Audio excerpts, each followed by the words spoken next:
सुधारली पाहिजे। आपण पाहतो प्रशासन कसं चाललंय। एक पूर्ण अधिवेशन झालं। हे जे फोटो काल आले ते मुख्यमंत्र्यांकडे नव्हते आले। काल आपण आपल्याला माहिती देतो अजून एक दुसरीत, काल रात्री मुख्यमंत्री एका गाडीतून बसून उपमुख्यमंत्र्यांच्या घरी गेले आणि एक बैठक झाली। मुख्यमंत्री स्वतः बोलून घेऊ नाही शकत, मुख्यमंत्र्यांनी आधी कळत नाही। आणि आज आपण पाहतोय गेल्या काही महिन्यांमध्ये राजकारण जेवढं घाणेरडं होत चाललेलं आहे। कधी सरपंचाला सांगतात तुम्हाला फंड नाही देणार, कधी सरपंचाला सांगतात तुम्हाला अधिकार नाही देणार, पण एका सरपंचाला न्याय देऊ शकत नाही, स्वतःच्याच कार्यकर्त्याला न्याय देऊ शकत नाही। हे सरकार बरखास्त केलं पाहिजे। आदित्य हिंदी में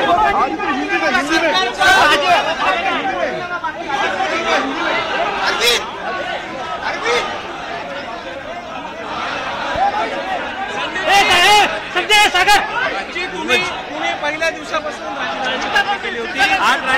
राजीनामा झालाय ना।